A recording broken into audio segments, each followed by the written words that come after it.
अस्सलाम वालेकुम dear students. आज का जो हमारा टॉपिक है वो है first year chemistry chapter number 1 का लास्ट टॉपिक है, that is yield and types of yield. And types of yield are theoretical yield, actual yield and percentage yield. ये हम स्टडी करेंगे। तो टाइप्स में जाने से पहले हम स्टडी करेंगे what is yield. So yield is a practical term, it is use for product. हम इंडस्ट्री में या लेबॉर्ट्री में जो प्रोडक्ट के लिए टर्म यूज़ करते हैं उसको हम क्या कहते हैं, यील्ड कहते हैं। ठीक है। So it is a practical term. So it is defined as the amount of product obtained during a chemical reaction is called what, yield. जो प्रोडक्ट हमारे पास केमिकल रिएक्शन के दौरान बनता है उसी को हम क्या कहते हैं, यील्ड कहते हैं। सो लेबॉर्ट्री और इंडस्ट्री में इसको यील्ड कहते हैं, थ्योरेटिकली हम इसको प्रोडक्ट ही बोल सकते हैं। या it is also called resultant, इसको हम रिजल्टेंट भी कहते हैं। Suppose we have 2 mole of sulphur dioxide react with 1 mole of oxygen, it produce 2 mole of sulphur trioxide, ये प्रोड्यूस होता है। अब देखिए ये यील्ड जो है अगर हम इसको मोल में ग्राम में देखें तो सल्फर ट्राईऑक्साइड हमारे पास 160 ग्राम प्रोड्यूस हो रहा है। इधर हमारे पास 2 Avogadro number sulphur trioxide produce हो रहा है। इधर 2 multiply by 2.414 dm³ at StP sulphur trioxide produce हो रहा है। और इधर हमारे पास जो है 2 मोल सल्फर ट्राईऑक्साइड प्रोड्यूस हो रहा है।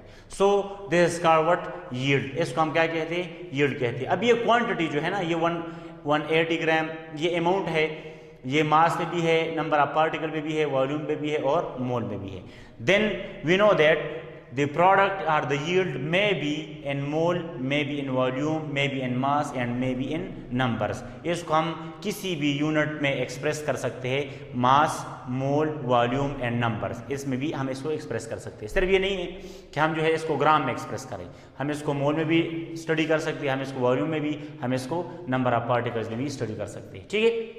अब हम आते हैं इसकी टाइप्स की तरफ। तो टाइप्स मैंने बताया, one is called theoretical yield, second one is called actual yield and third one is called what, percentage yield. So first हमारे पास क्या है, थ्योरेटिकल यील्ड। इसको हम क्या कहते हैं, थ्योरेटिकल यील्ड। थ्योरेटिकल यील्ड जो है it is also called expected yield, क्योंकि हम इसमें एक्सपेक्ट करते हैं कि हम इतने अमाउंट ऑफ रिएक्टेंट ले रहे हैं और इससे इतने अमाउंट ऑफ प्रोडक्ट बनेगा। सपोज हम एक्सपेक्ट करते हैं कि कार्बन और ऑक्सीजन के मिलने से, रिएक्ट करने से जो है हमारे पास 44 ग्राम रिएक्टेंट से हमारे पास 44 ग्राम कार्बन डाइऑक्साइड प्रोड्यूस हो रहा होगा। तो it is called what, expected. हम इसमें क्या कहते हैं, एक्सपेक्टेशन हम रखते हैं कि इतना प्रोडक्ट हमारे पास पड़ेगा।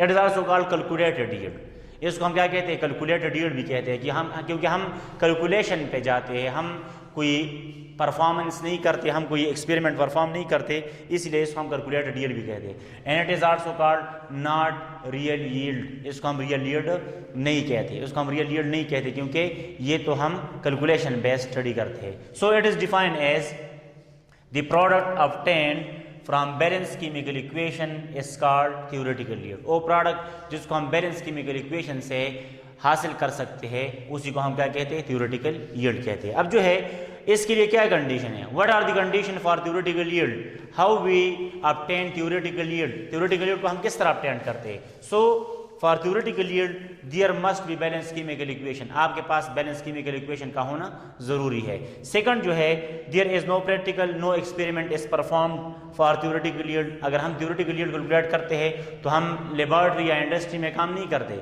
हम प्रैक्टिकल नहीं करते, हम कोई एक्सपेरिमेंट नहीं करते, हम जो है सिंपल, हमारे पास एक बैलेंस केमिकल इक्वेशन होता है, उसमें लेफ्ट साइड पे रिएक्टेंट होते हैं, राइट साइड पे प्रोडक्ट होते हैं, और उससे हम कैलकुलेट करते हैं कितने अमाउंट ऑफ प्रोडक्ट हमारे पास क्या होगा, प्रोड्यूस होगा। सो हम इसको क्या करते हैं, इसको हम कैलकुलेट करते हैं किस चीज से, एक बैलेंस केमिकल इक्वेशन से। तो मैं आपको एग्जांपल समझा सकता हूं। हमारे पास रिएक्शन है, magnesium react with oxygen, it produce magnesium oxide. Magnesium react with oxygen, it produce magnesium oxide. 2 mole of magnesium react with 1 mole of oxygen, produce 2 mole of magnesium oxide, and it is balanced chemical equation. Why it is balanced chemical equation? We know that on left side there is a 2 mole 2 magnesium, right side 2 magnesium, left side 2 oxygen, right side 2 oxygen. Number of element दोनों side पे क्या है, balance है, amount भी balance है, तो it is called balanced chemical equation. So we know that 48 gram magnesium react with 32 gram, it produce 80 gram of magnesium oxide. अब जो है इधर हम ये एक्सपेक्ट कर रहे हैं कि हमारे पास 80 ग्राम रिएक्टेंट है, 80 ग्राम रिएक्टेंट है, इससे 80 ग्राम ऑफ प्रोडक्ट प्रोड्यूस हो रहा है। So this 80 gram magnesium oxide is a theoretical yield. ये हमारे पास क्या है, थ्योरेटिकल यील्ड है, इसलिए कि हमने एक बैलेंस केमिकल इक्वेशन यूज किया और इससे हमने ये अमाउंट क्या कर दिया, कैलकुलेट कर दिया। तो इसके लिए हमने कोई एक्सपेरिमेंट परफॉर्म नहीं किया। This is called what, theoretical yield. अब हम आते हैं what is actual yield. Actual yield क्या है? Actual yield is also called practical yield. इसको हम क्या कहते हैं, प्रैक्टिकल यील्ड कहते हैं। It is also called experimental yield. इसको हम क्या कहते हैं, एक्सपेरिमेंटल यील्ड भी कहते हैं। It is also called laboratory yield, it is also called real yield. क्योंकि एक्चुअल यील्ड को कैलकुलेट करने के लिए एक्सपेरिमेंट का करना ज़रूरी है, परफॉर्म करना ज़रूरी है, इसी वजह से इसको हम प्रैक्टिकल, एक्सपेरिमेंटल, लेबोरेटरी या रियल यील्ड कहते हैं। जो हमारे पास एक्चुअली एक चीज़ प्रोड्यूस होता है केमिकल रिएक्शन के बाद, उसी यील्ड को, उसी प्रोडक्ट को हम क्या कहते हैं, एक्चुअल यील्ड कहते हैं। So it is defined as the amount of product produced as a result of chemical reaction practically is called what, actual yield। इसको हम क्या कहते हैं, actual yield कहते हैं। ठीक है, so what are the condition for actual yield? Actual yield, practical and experiment are performed for actual yield। हम actual yield के लिए practical या experiment perform करते हैं, जबकि theoretical yield के लिए हम कोई experiment वगैरह क्या करते हैं, perform नहीं करते। अच्छा, अब जो है इसमें मैं आपको एक पॉइंट समझाना चाह रहा हूँ। देखो कि हम सपोज एक्सपेक्ट करते हैं as expected yield from the reaction of 48 gram of magnesium and the 2 gram of oxygen is 80 gram of magnesium oxide. ये हमारे पास क्या है, 80 ग्राम मैग्नीशियम ऑक्साइड हमारे पास क्या है, थ्योरेटिकल यील्ड है। अब हम क्या करते हैं, हम अगर प्रैक्टिकल परफॉर्म करते हैं, प्रैक्टिकल परफॉर्म करने के बाद हमारे पास 70 ग्राम मैग्नीशियम ऑक्साइड प्रोड्यूस होता है। How much gram, 70 gram magnesium oxide हमारे पास क्या होता है, प्रोड्यूस होता है। तो ये जो 70 ग्राम हमारे पास प्रोड्यूस हो रहा है, ये क्या है, दिस इज एक्चुअल यील्ड। और हम एक्सपेक्ट कितना कर रहे थे, 80 ग्राम, तो इस कॉल्ड व्हाट, थ्योरेटिकल यील्ड। तो ये थ्योरेटिकल यील्ड और एक्चुअल यील्ड के दरमियान हमने डिफरेंस कैलकुलेट किया। अब जो है केमिस्ट्री में, केमिस्ट्री के टर्मिनोलॉजी में या केमिस्ट्री के इल्म में, नॉलेज में हम मोस्ट यही कैलकुलेट करते हैं, हम यही स्टडी करते हैं कि theoretical yield are always greater than actual yield. और ये आपके बुक में क्वेश्चन भी है कि why theoretical yield is greater than actual yield. तो ये जो है मुख्तलिफ फैक्टर्स है जिसकी वजह से जो है थ्योरेटिकल यील्ड जो है it is always greater than actual yield, ये हम डिस्कस करते हैं। देखो first point, why theoretical yield is greater than actual yield. तो फर्स्ट पॉइंट क्या है, पर्सनल एरर है।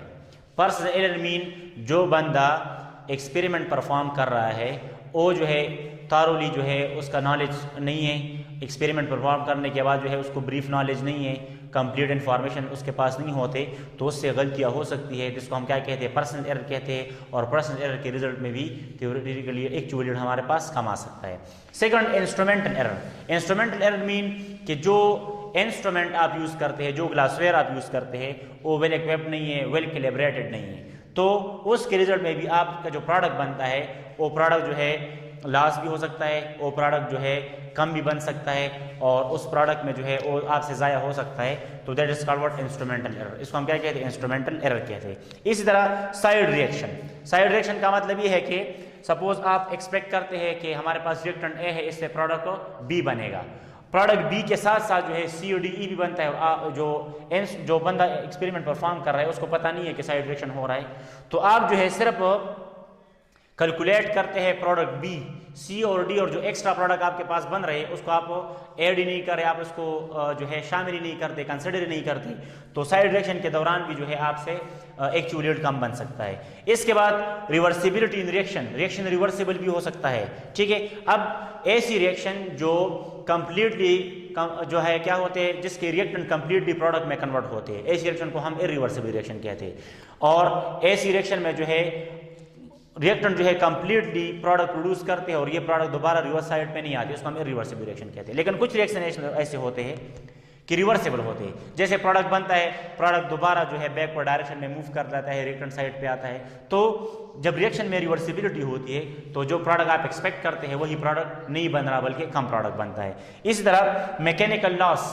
मैकेनिकल लॉस मीन आपने प्रोडक्ट प्रिपेयर कर दिया, आप फिल्ट्रेशन कर रहे हैं, आप सब्लिमेशन करते हैं, आप वेपोराइजेशन करते हैं, तो उसी के दौरान जो है कुछ अमाउंट ऑफ प्रोडक्ट जो है आपसे ज़ाया भी हो सकती है during filtration. Suppose filter paper आप यूज़ करते हैं तो कुछ प्रोडक्ट जो है फिल्टर पेपर के ऊपर चिपक जाता है, कुछ जो है फिल्टर पेपर से पास हो जाता है, तो आपको जो प्रोडक्ट मिलता है बहुत कम मिलता है। इसी तरह आप सब्लिमेशन करते हैं, या मिसाल आप सपोज इसका वेपोराइजेशन करते हैं, आप इससे एक्स्ट्रा सॉल्वेंट एवेपोरेट करते हैं, तो कुछ प्रोडक्ट जो है सॉल्वेंट में भी लॉस हो जाते हैं, तो उसकी वजह से भी जो है आपका प्रोडक्ट एक्चुअली क्या आएगा, कम आएगा।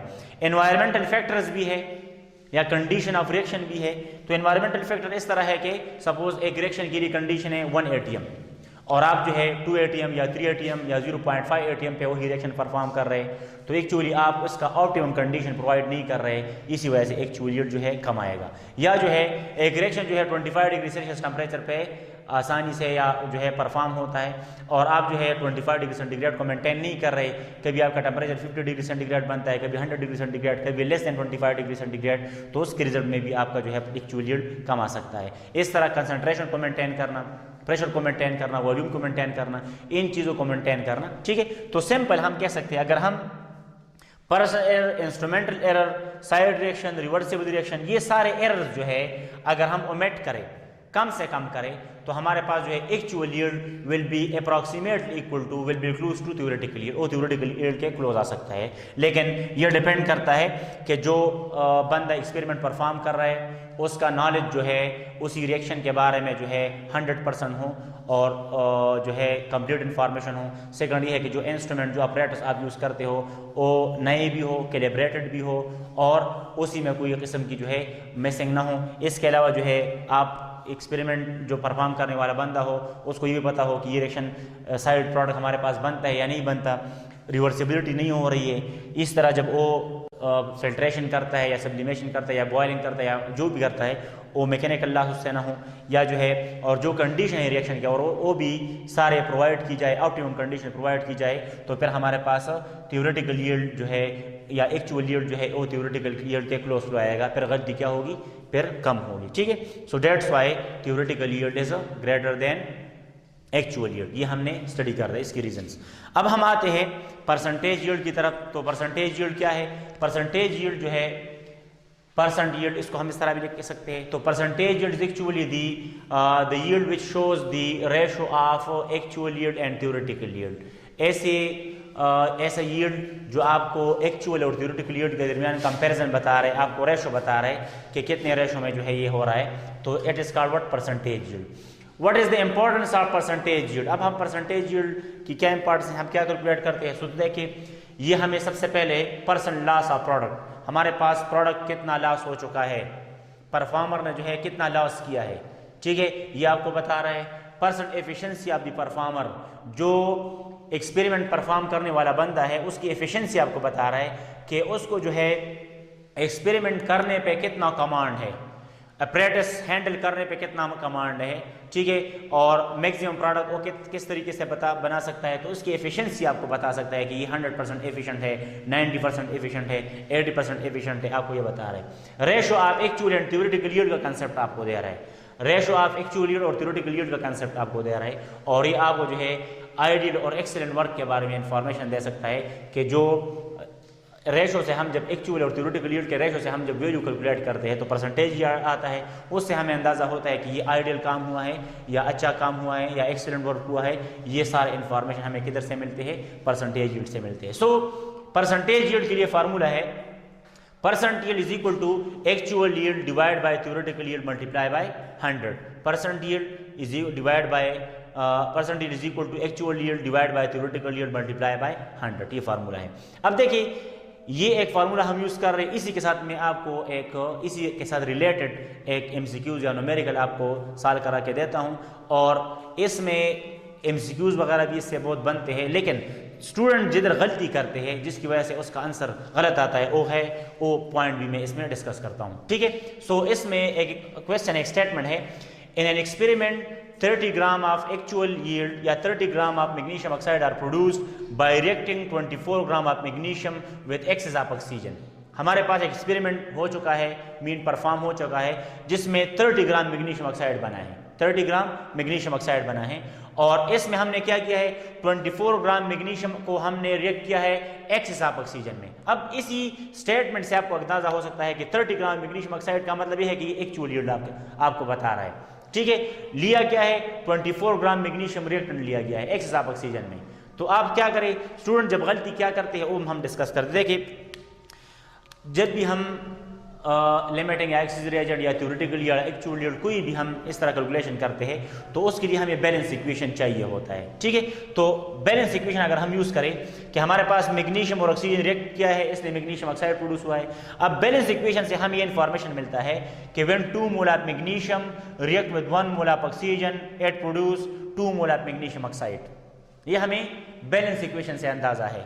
अब अगर हम इसको मास में देखें तो 48 gram of magnesium react with 32 gram of oxygen produce 80 gram of magnesium oxide. ये हमें बैलेंस से अंदाजा हो सकता है। अब स्टूडेंट क्या गलती करते हैं, स्टूडेंट जब ये फार्मूला यूज करते हैं तो थ्योरेटिकल यील्ड में क्या पुट करते हैं, थ्योरेटिकल यील्ड में जो बैलेंस इक्वेशन से जो प्रोडक्ट आता है वही वैल्यू पुट कर लेते हैं, तो उसके रिजल्ट में आंसर क्या जाता है, गलत आ जाता है। लेकिन ये इस तरह नहीं है। स्टूडेंट ने क्या करना है, आप लोगों ने करना ये है कि जब इस तरह का क्वेश्चन आ जाए तो आप बैलेंस इक्वेशन सिर्फ यूज करते हैं कंपैरिजन के लिए। आप थ्योरेटिकल यील्ड को जो वैल्यू आपको गिवन है उसी वैल्यू से आपने थ्योरेटिकल यील्ड को क्या करना है, कैलकुलेट करना है, वही आपके पास थ्योरेटिकल यील्ड होगी। जिस तरह मैं कहता हूं कि 48 gram from balance chemical equation 48 gram of magnesium से 80 ग्राम मैग्नीशियम ऑक्साइड प्रोड्यूस होता है एक्सेस ऑफ ऑक्सीजन। देन हमारे पास अगर 24 ग्राम है तो इससे कितना प्रोड्यूस होगा, अगर 48 से 80 प्रोड्यूस हो रहा है तो इसके हाफ से इसका हाफ प्रोड्यूस होगा, मीन 24 से 40 प्रोड्यूस होगा। ये जो 40 प्रोड्यूस होता है ये आपके पास क्या है, थ्योरेटिकल यील्ड है। 80 ग्राम नहीं है, 80 ग्राम तो बैलेंस इक्वेशन है, जो डेटा दिया गया है उससे आपने वैल्यू कैलकुलेट करना है, तो ये थ्योरेटिकल यील्ड हो गया।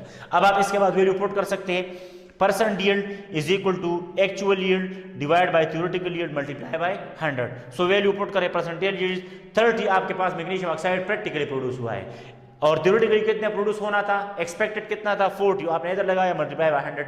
तो आप क्या कर सकते हैं, percent yield is equal to 75%। आपके पास परसेंटेज यील्ड कितना गया, 75%। अब हम आते हैं, देखिए इस 75% यील्ड से क्या होता है, 75% यील्ड क्या शो करता है, 75% यील्ड शो करता है कि जिस बंदे ने एक्सपेरिमेंट परफॉर्म किया है उस बंदे ने 25% प्रोडक्ट को लॉस किया है, लॉस।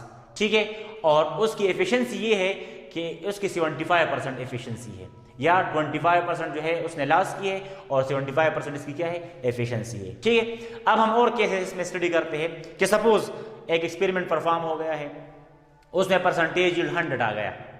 परसेंटेज यील्ड 100 का मतलब ये है कि actual yield is equal to theoretical yield. Actual yield is equal to, इसका मतलब ये है कि theoretical yield is equal to actual yield. इसका मतलब तो ये है percentage is equal to 100 mean actual yield is equal to theoretical yield. तो इसका मतलब ये है कि this is an ideal work, ये बिल्कुल आइडियल वर्क हो चुका है और ना पर्सन एरर हुआ है, ना इंस्ट्रूमेंटल एरर हुआ है, ना मैकेनिकल लॉस हुआ है, ना साइड रिएक्शन हुआ है, ना रिवर्सिबल रिएक्शन हुआ है, ना एनवायरमेंटल फैक्टर, ना कंडीशन, किसी चीज़ ने भी रिएक्शन को इफेक्ट नहीं किया है और प्रोडक्ट जितना एक्सपेक्ट कर रहे थे उतना ही प्रोडक्ट बना है। तो इसको हम क्या कहते हैं, ideal work.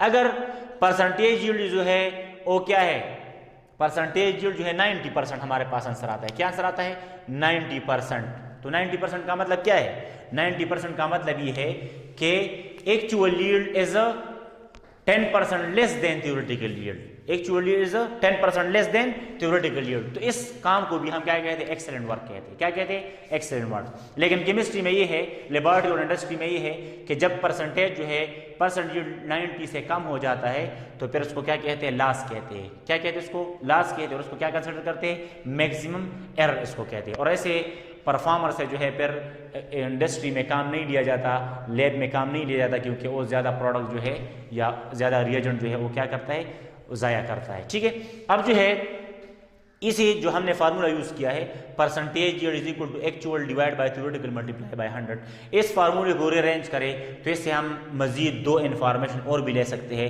That is calculating theoretical yield, that is calculating actual yield. So rearranging the formula, cross multiplication करें, percentage yield multiply by theoretical yield which is equal to actual yield multiply by 100।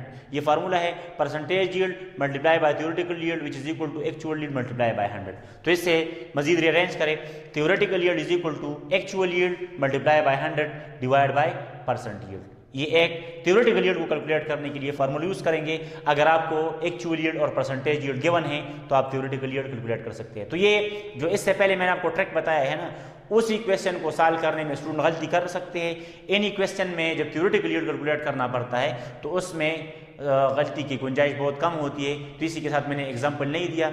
इस तरह देखो, actual yield is equal two percent yield, actual yield is equal two percent yield multiply by theoretical yield divide bye 100।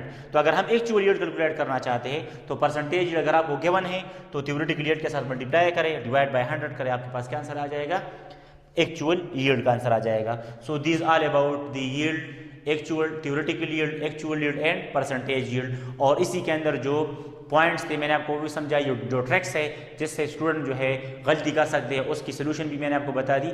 इसी के साथ related book के अंदर जो example है उसको भी आपने सॉल्व करना है, और एक्सरसाइज में जो है इस चैप्टर के एंड में जो एक्सरसाइज है उसी में percentage yield, actual yield, theoretical related जितनी भी न्यूमेरिकल्स है उसको आपने साइन करना है।